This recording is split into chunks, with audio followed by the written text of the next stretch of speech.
If you have been chasing glute growth, but you feel stuck, this episode is for you. Welcome back to the Physique Development Podcast.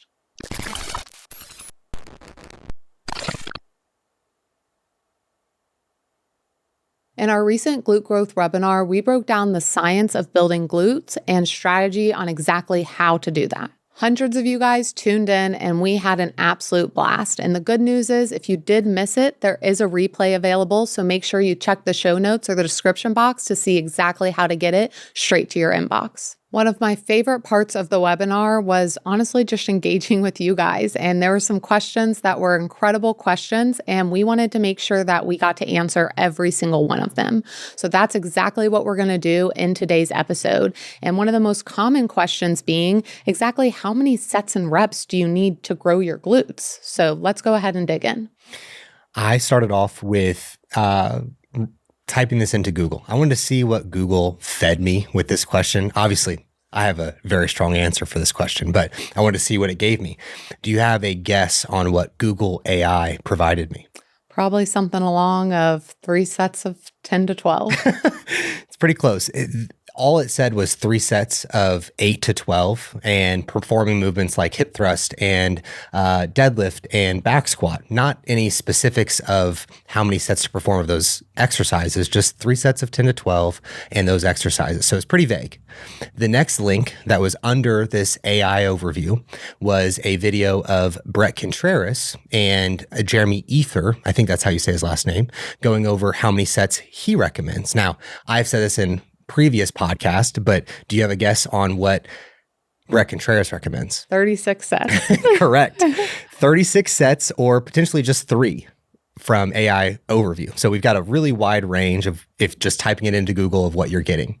And what we shared within the webinar is that it really falls right smack dab in the middle. I think that there is going to be a good starting point for a majority of people to be at 20 to 24 total working sets over an entire week's worth of training when training glutes. Let's dive into that a little bit more as far as over the entire week, because I do agree it is confusing when you read something like 3 sets of 8 to 12, and then you're sitting here saying 20 sets. Does that mean that I just take those 3 sets and then I do instead like 20 sets in one workout? Or am I doing 3 sets and then what's 3 divided by 20? I guess 21 would be 7. So I'm training 7 days a week and only doing 3 sets of 10 to 12 in each session.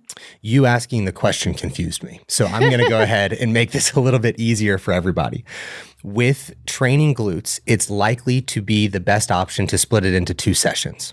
Not everybody's going to have the luxury of splitting it across 3 workouts. If you have the luxury of doing that and you can recover that frequently, spreading it across 3 sessions is probably the best, because you're going to be the most fresh as well as the strongest across those 3 workouts. As we start to get into more sets per session, our fatigue is going to set in and potentially hinder the later sets that we're performing. So the more that we can have the frequency, provided that we can recover, is probably the best option. But one thing to strongly understand is that it's not just going to be the sets that are being performed. It's going to be the sets.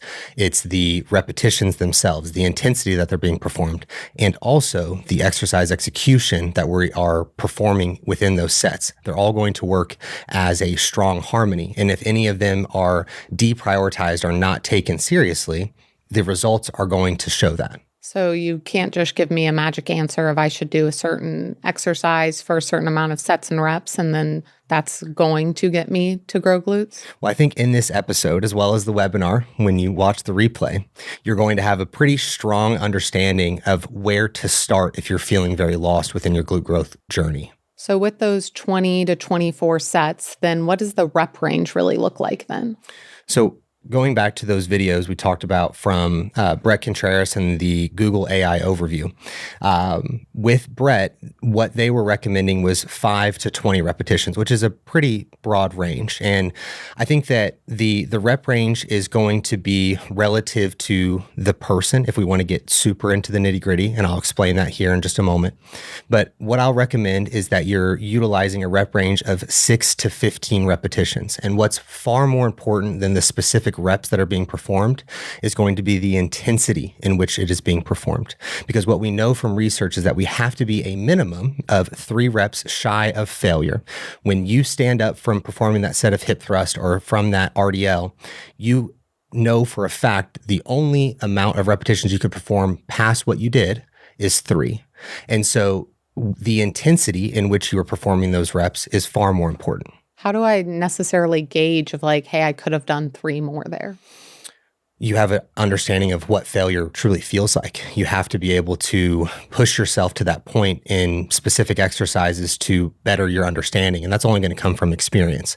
I'm not going to be able to sit here and tell you exactly what that feels like for you. And oftentimes it's going to be something where you may think in your head that you're done, but then you could rewatch it on video and be like, oh my gosh, I had way more than what I was thinking. And I kind of talked myself out of it, because when people are resistance training, the mind is going to likely give up before the muscles themselves give up.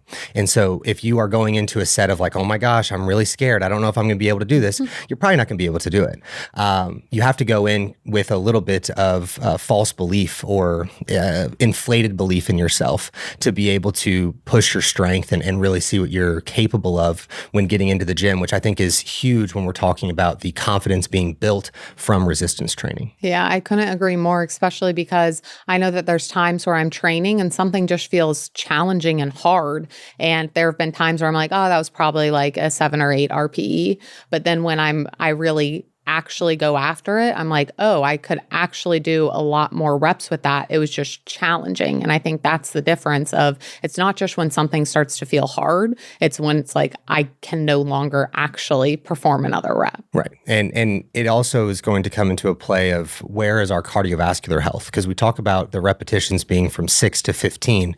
If you're not in a good place cardiovascularly and you're trying to push at a great intensity of 3 reps in reserve or a 7 RPE for the training at that many repetitions, your cardiovascular system may give out before the actual muscle does. And so if you are someone who is not cardiovascularly adept, it's probably not in your best interest to try and achieve muscle growth or muscle hypertrophy in those higher rep ranges when you need to do work on the cardiovascular side. So then I would be focusing more on that rep range of 6 to 8 and getting really strong there, while in your free time being able to work on the cardiovascular system, strengthening that. Then we can start to talk about the sets of 12 to 15, because if you're trying to do both at the same time, as we talk about many times throughout the podcast, you're going to have suboptimal results within both. And so if you're chasing hypertrophy, chase hypertrophy. And if you need to improve your cardiovascular health, do that at a separate time, maybe after your training or at a separate point in your day. Mm-hmm. And I know something else common within the webinar was really talking about the fact that people hadn't trained in those different ways. They had only trained hypertrophy. And we really hammered in as far as to be able to excel at hypertrophy, exactly what you're just saying here, you need to have the endurance to be able to do some of those higher reps, or you need to have the strength and the neurological connection to be able to get to that point. And so they all do work together, but you do need to know how you're managing those different types of training phases, but not just getting stuck in, oh, because I want to grow, I should only stay in hypertrophy 24/7, because that's what's going to get me growth. Where, yeah, hypertrophy is literally to grow the size of your muscles, but you do need other things to be able to help that move forward. Absolutely. And when we're talking about developing strength or coordination, you may want to work in some of these lower rep ranges to allow for yourself to improve that coordination of the particular movement. You think of things like training glutes, we have a lot of joints that are going to be involved in something like a back squat or an RDL. There's a lot of coordination that goes into that. And so if you're trying to improve on that, it's probably best for you to be at lower rep ranges and really making sure that everything is crisp before you start to build up and have some of these higher repetition work in place. Mm-hmm. And with you talking about intensity, does that mean that if I have a lower intensity, that's really just not going to help me within anything that I'm doing? Is it kind of worthless to have that lower intensity? With the lower intensity, I think that we can be more efficient with the time that we're spending in the gym. The clients that I work with have a very finite amount of time to get in and out of the gym. They got to go take care of their kids. They've got a hard work day. Like, we have to be very efficient with the 45 minutes to an hour that we have in the gym. And so trying to go with this low intensity work is probably not going to be the best approach for them. But can you still have progress in doing so? Yes, but you're going to have to accumulate more total volume. And this is where some of the thought process may come in within Brett Contreras' recommendation of 36 total sets, where it may just be at a lower total intensity, or the type of exercise is going to elicit less overall fatigue. And we haven't talked about this yet, but when we talk about the different types of exercises, we're going to have exercises that fall into a category of more lengthened bias, where this is going to put more fatigue and stress on the total body more times than not, relative to ones that are more shortened emphasis, where we're going to accumulate less fatigue, and we may be able to do more sets of the shortened emphasis work relative to the amount of sets that we would be able to perform from the lengthened, because of the total fatigue that's accumulated from those particular exercises. And so if we're going to have that lower intensity, maybe more shortened bias work, things like a hip thrust or a kickback variation, those things can maybe get more total sets, but to get the same response, if you will, we may just need to do more total sets. Gotcha. And talking about exercise selection, I know that was another very common question from the webinar of, what exercises do I do to grow my glutes? Is there an answer of just do these few exercises, and what exercises aren't as good to grow their glutes? So I'd love to be able to know your thoughts on that as far as exercise selection and what exercises people should do to truly grow their glutes. So in the webinar, we broke this down, and this is how I think of it when I'm programming for clients as well, is that we broke it down into 4 categories. We have our hinge exercises, we have our squat exercises, we have our hip extension, and then we have our abduction work. And I did have some people reach out and said that they put their hip extension work within their hinge exercises. Because for an exercise like an RDL, we're going to be, the most challenging part of that exercise is when our hips are flexed, where our rib cage is closest to our thigh. And when we're training hip extension, this is where an exercise like the hip thrust, where at the end point where we're in what many would call the ugly butt situation, is where the tension is highest. So we are at opposite ends of the RDL as well as the hip thrust, and those are going to challenge the glutes in different ways. And so that's why I put them in different categories, because we're going to need to use both of them throughout a quality training session. And so I use these categories to structure out the training over a 2 or 3 day structure. Would that also depend on being able to bias different of those 4 categories if you're wanting to grow different parts of your glutes, or should we just evenly distribute our sets into those 4 categories? The most simplistic way of looking at this is that we can structure it in a way that biases maybe more of the upper or lower portion of the glute. There's going to be some caveats to this, but to make it as simple as possible, with the hip extension and the abduction work, we're going to be better targeting the upper and middle glute, as well as the squat, and then the hinge exercises are going to be targeting more of the middle and lower glute. Low reps is best. High reps is best. Fruit is so it's good. Terrible for you. You should lift heavy. High reps, carbs low are weight. needed. Keto Squats are bad for your Squats knees. are great. You for your should squat ass to knees over grass. toes. It's fine. It fits my macros. Is for idiots. When there are so many mixed messages going around, it's hard to know what you should even do or focus on. But that's exactly where Physique Development one-on-one coaching comes in. You might have heard of online coaching or even hired a coach before, but we believe in teaching you the why behind what we do while truly taking your life into consideration. We want to train, educate, and empower you to reach your goals and help you to stop spinning your wheels and just finally feel good. And hey, we're here to help you look good too. You need you. Your health is your wealth. So join Physique Development and let us be the last coach you ever need. Gotcha. So what is the best exercise to do then? For what category? Let's go ahead and start with a hip extension.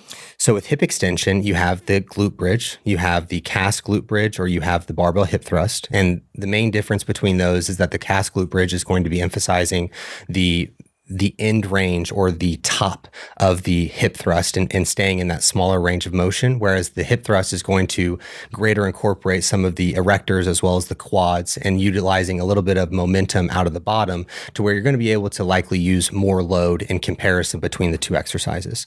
But they're both going to be likely emphasizing the shortened position or hip extended position for the glutes.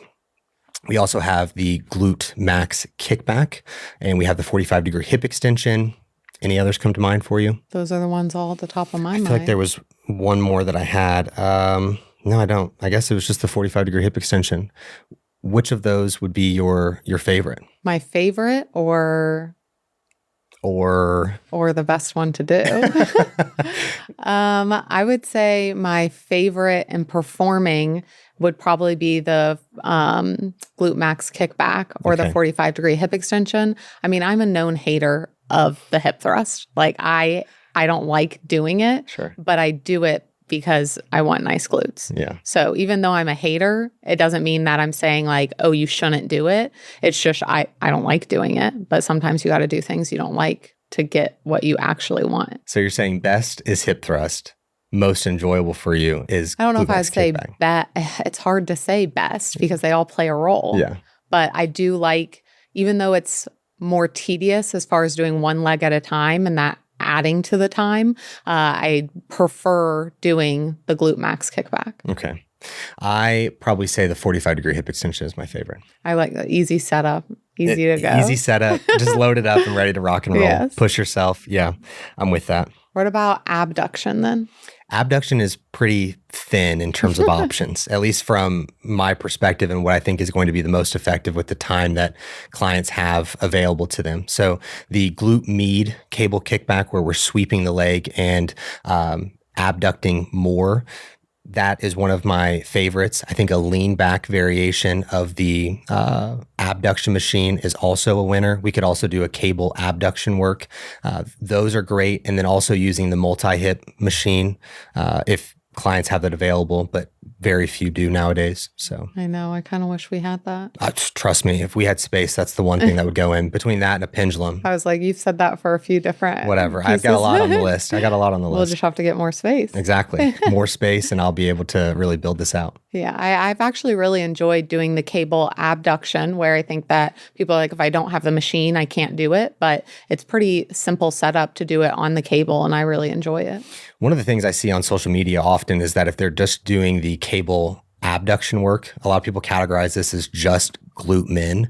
And I think that this is just a strong misunderstanding of how the muscles would function. It would be very difficult for you to get a greater bias out of the glute minimus without the glute med doing a lot of work as well with just how it runs on the outer portion of the leg, just for simplistic definition of it. So if you're doing that, it's not going to solely target the glute min. You're still going to be getting a good bit of the glute med involved there as well. Yeah. And if you're listening and you're like, I don't know much about the anatomy of glutes, we just did do a series all about each muscle group. So we'll have the glute one specifically linked down below so you can learn a little bit more about glute anatomy as well. Absolutely. So did you say your favorite? Let's do the cable abduction. Okay, cable abduction. I'll just do the glute med kickback from you. Okay, just to be different. Sure. All right.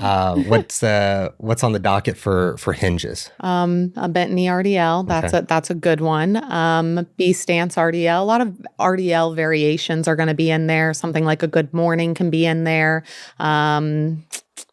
Smith machine RDL. B stance RDL. Basically, a lot of RDLs. It's basically it. It's just variations of the RDL. And with this here, this is where some of that crossover comes into play, because if we are loading the weight with the weight in the opposite hand of the leg that is forward in a B stance variation, we're going to be challenging more of the upper glute or the glute med to better stabilize. So we may be getting a little bit of greater lengthening impact on that upper glute because, as I was talking about earlier, where the hinge is going to better target more of the middle to lower glute. When we're loading it in this way, we're going to greater incorporate some of that upper glute as well. So just something to keep in mind as you are setting up your program design. So which one's your favorite?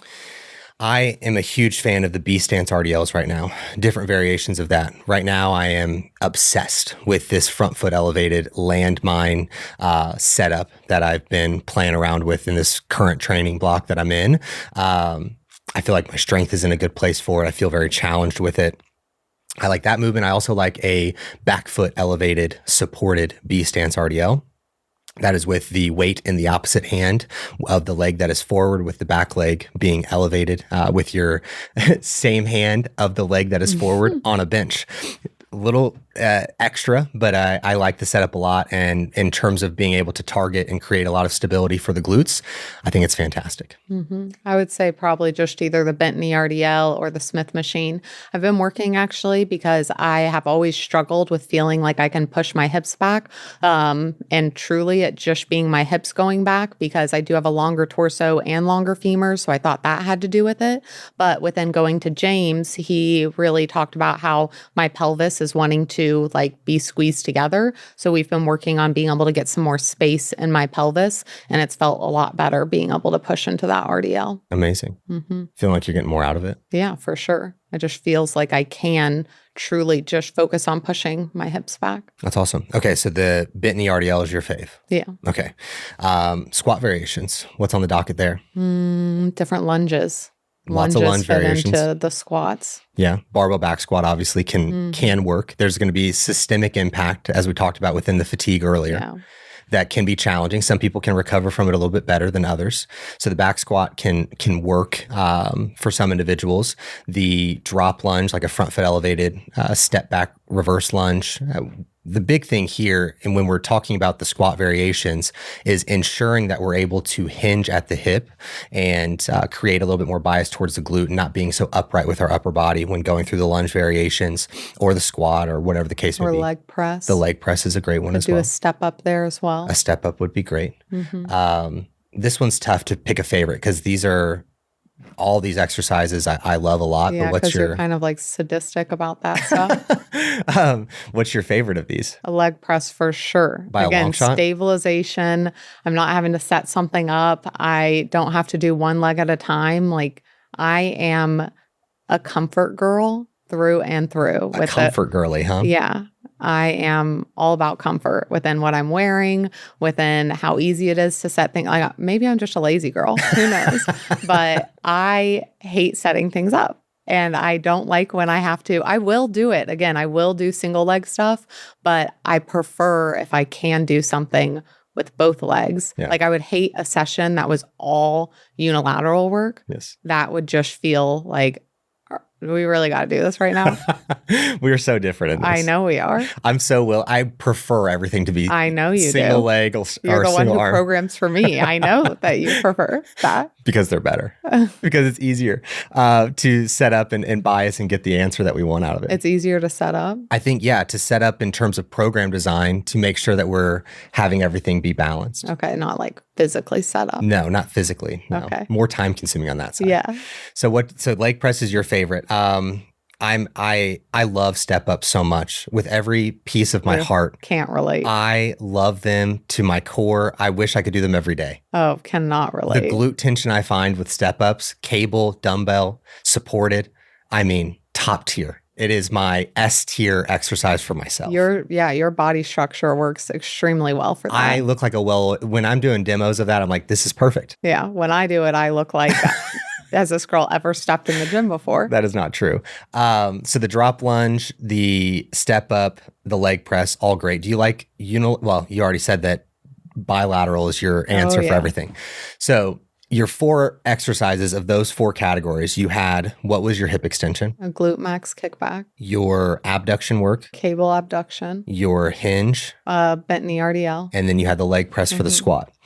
Would you consider that to be a great glute focused training day? Yeah. That's pretty solid. How would you lay those out in the order? I would probably start with either the bent knee RDL or the glute max kickback. And the reason being is that with the bent knee RDL, with that being a free weight, then I'm going to need a lot more stabilization. And with the other things that I'm doing, as far as a leg press, I have a lot of stabilization. So that can be a little bit later in the workout, because even if I'm fatigued, I have support and stabilization with that movement.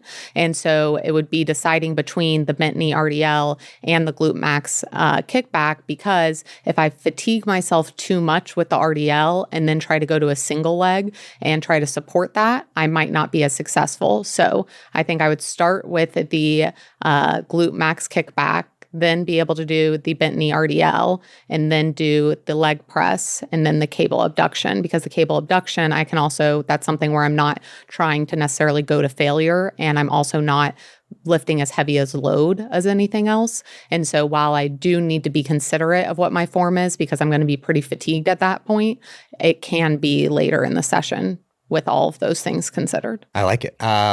So as a listener, you can take that session from Sue, and you can also use my session that I'm about to go through, and that can be your 2 glute focused workouts for your entire week.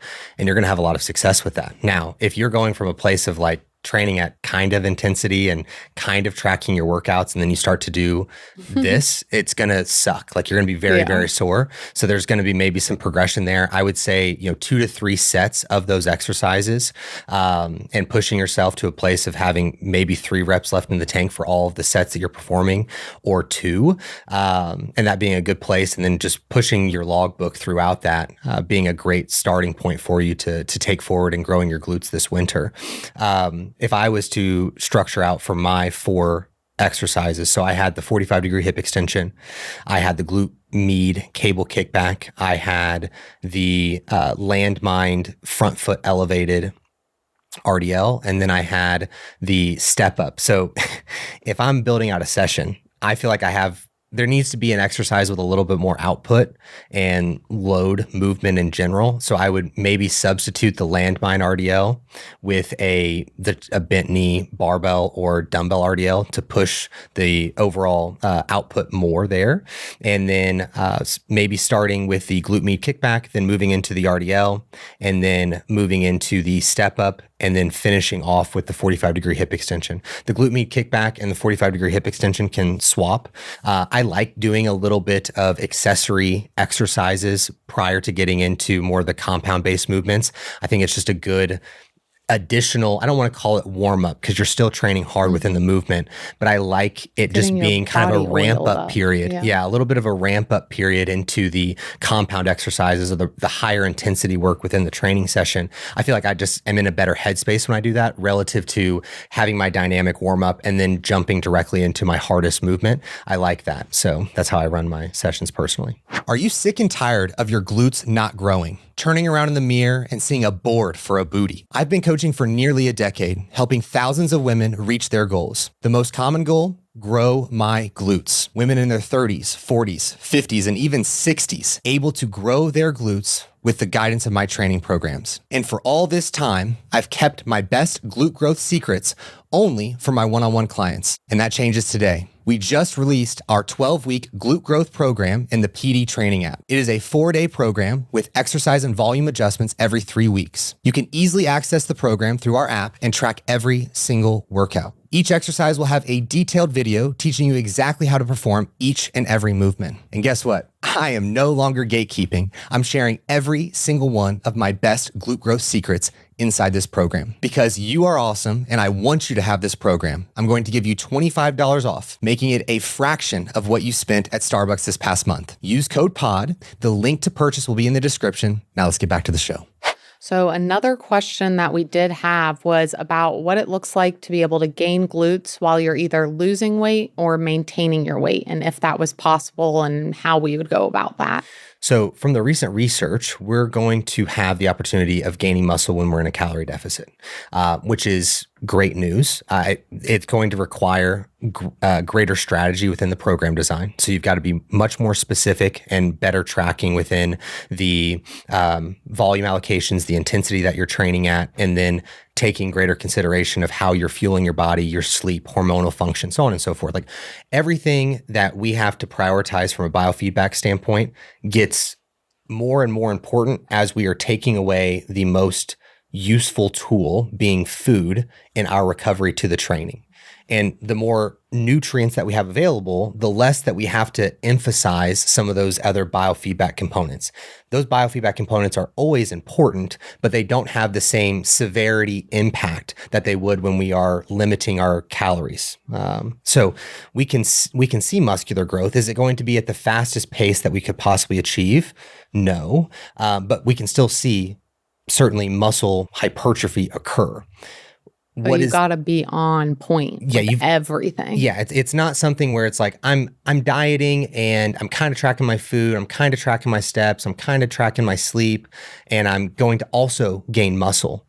That's not going to happen. This is going to be the person who's very strategic and very thoughtful to all the things that they're doing. If you do not fall into that category, I would not try to make this happen. I would focus more on a place where you're eating at a calorie maintenance or you're eating in a very slight surplus, like 2 to 5% above your calorie maintenance is what I would shoot for from a surplus standpoint. Because what we're seeing from current research is that going above and beyond 10, 15, 20% for a surplus is just excess. We're not getting more benefit out of having that excess to the calories that are being consumed. Now, the set point for everyone's slightly above maintenance is going to be different. You want to pay attention to your scale readings, where your appetite is at, where your sleep is at, hormonal function, all the biofeedback markers that we talk about frequently. So those things are going to be very important. And the best environment to try and build muscle is going to be more at maintenance or at that slight surplus. So in summary, it's more of like it's possible, but it's not necessarily probable or as probable or likely to be able to gain muscle when you are in a deficit, unless you are, again, nailing down every single metric. Or like if you're a newbie to the gym, then you're going to have that recomp that a lot of people have just because they haven't been doing everything. That can even happen if you're taking a break from the gym, like a longer break and coming back, or if you've just significantly improved your approach that you are taking, that when you're in that maintenance to a deficit, you still can gain muscle. But like you talked about earlier of like, if you're going to do something, just do that thing instead of trying to be like, I'm going to focus on losing weight or losing fat and gaining muscle. I've always preferred of like, yeah, if I gain some muscle, great bonus there. But my goal is to lose fat in that phase. But what's really great about that research is that we can still gain muscle when we are at maintenance instead of having to push into this massive surplus where people think I need to go through this big bulk or this dirty bulk. And then that's going to really help me gain muscle. Where as long as we're staying consistent and hitting these variables that we're talking about, then you're going to see that growth happen. What is your thought towards the relation of muscle building and the scale going up?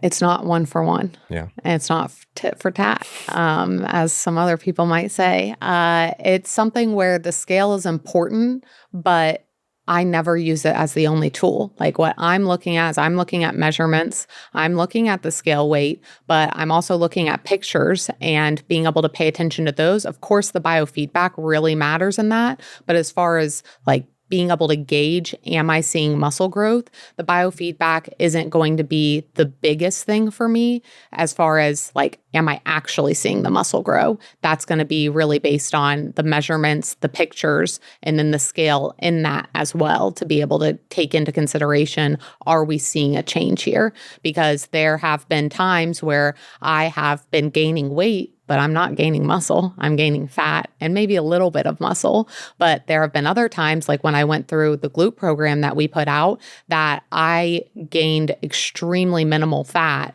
and was able to really target just to my glutes. And that's something else of a question that we got on it, of like, okay, do I grow my glutes and then do I go into a deficit afterwards? And I like to do it of, let's try and not have to immediately go into a deficit afterwards. And that was really great of once I went through the glute program, I saw the growth to my glutes, was able to not really add fat other places or very minimal fat. Then I ran the glute program again. The same thing happened. And I've just been able to stay in maintenance without this like pressing feeling of I need to go into a deficit now that I've gone through this like bulking phase or this muscle building phase, which has been a breath of fresh air because in the past, especially with competing, it's been like bulk, diet, get back up to maintenance, bulk, diet, get back up to maintenance. So it's been nice to just be like, hey, I was able to build muscle, not add a shit ton of fat, and now I can just maintain where I'm at. Yeah.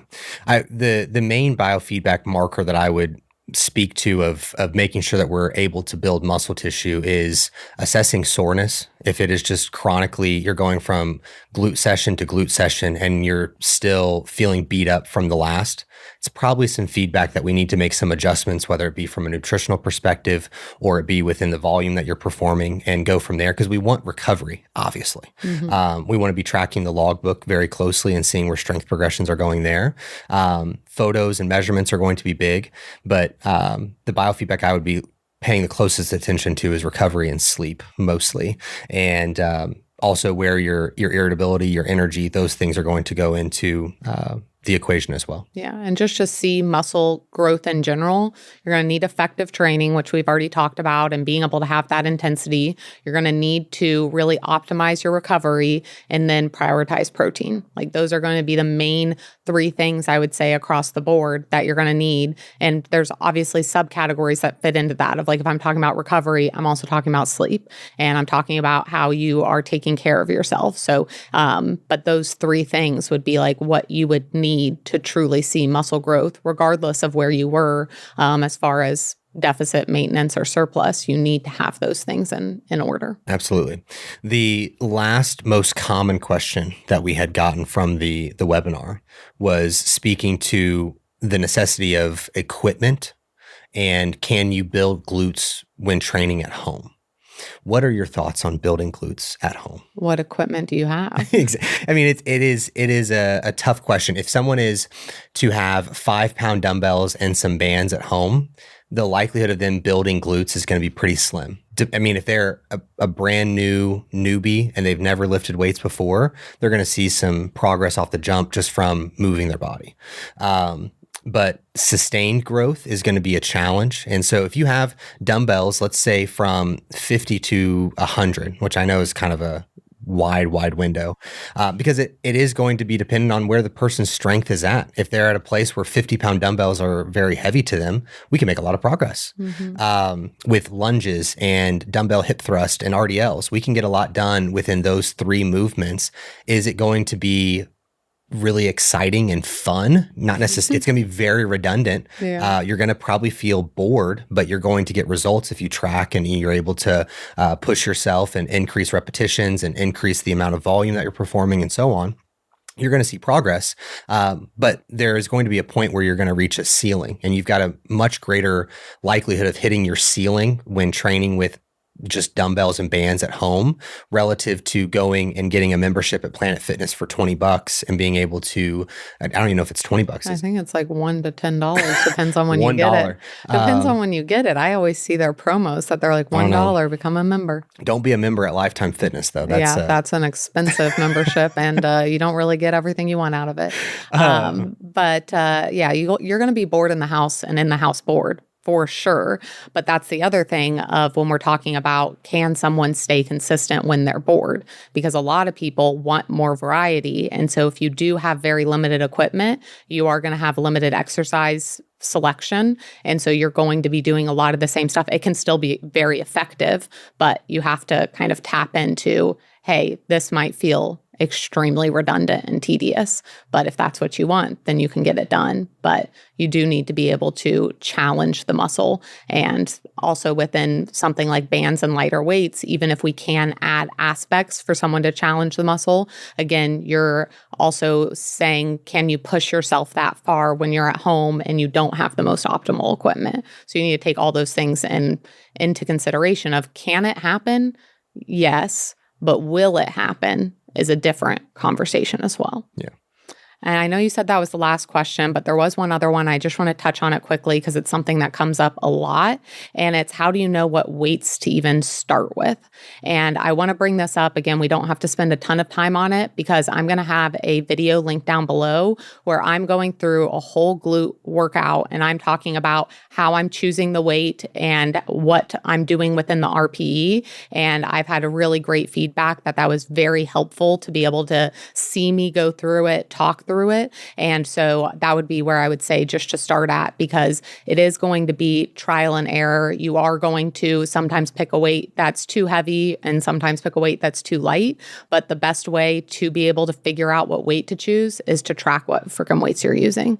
Like that's the way that also makes my workouts so much more efficient. I'm not guessing at what weight I need to choose. I almost always know what weight I'm either starting with or moving to, because I am keeping a logbook and keeping track of what I've done and what I felt during that. Like, was it hard, or what was the RPE to be able to improve? Yeah, well, I think that people struggle with picking the weight because they don't understand the intensity. I don't think it's so much of what weight should I pick up here. It's more of what intensity should I be training at. And I don't think that people have a strong understanding of what that either feels or looks like for them. And so then having the example, which that video will provide, of showing like how hard this should look. And I know that people in the gym can have a lot of anxiousness of what other people think of them, or not wanting to grunt or make any noise whatsoever. And, if it's going to change the muscle and it's going to challenge the muscle, you're probably going to you're going to grunt. You're going to make some ugly faces, and that's okay. Like that's going to likely be a prerequisite for you actually improving your body composition and not just going through the paces. And so one thing that you guys can take from listening to this is that if you've gone into the gym and you've done your RDLs with 40-pound dumbbells every single week for the last 3 or 4 weeks, it's probably time for you to go up. It's probably time for you to pick up the 45s. It's probably time for you to pick up the 50s and challenge yourself, and be okay with failing a little bit. Be okay with, I was trying to go for 8 and I only got 6 because I literally could not lift the weight again. And film yourself, and you're probably going to see in that video, oh my gosh, I could have got to 8 if I would have just gotten out of my stinking way. And so I think filming and understanding intensity and pushing yourself, being a little scared going into sets, is a great tool for everybody who's wanting to actually grow a specific muscle group, and in this instance, glutes. Yeah, and I'm a big believer that whether this is in the gym or in life, you have to cross the line to know where the line is. And so you are going to get to a point where you can't finish the reps, even though that's what was prescribed or that was what was in your training program, because you tried something heavier than what you could actually do. But how would you know that that was too heavy unless you tried it, you got the feedback, and then you make the change? So it's not looking at it as, oh, I didn't get those extra few sets. It's, I just gained extremely valuable knowledge of what weight to use the next time and what it's going to feel like when I am getting to that failure position. And don't just use your brain to track this. Yeah. You're not going to remember it all at all. Use a notebook, use the notes app in your phone. Use an app. Something. Just keep track of it in some way, because your brain is not going to remember. You're going to keep feeding yourself some answer that's probably not right every week. The answer you want to hear instead of the answer you need to hear. Yeah. Well, that wraps up the main questions that we had from the glute webinar. And again, check the show notes and the description for the replay of the glute webinar. You'll also see that video on choosing your weight and being able to see the links for the muscle series. So if you enjoyed this and you have a friend who's wanting to grow their glutes too and has been struggling with that, make sure you send them this link. But we will catch you in the next one. Catch you in the flippity flip.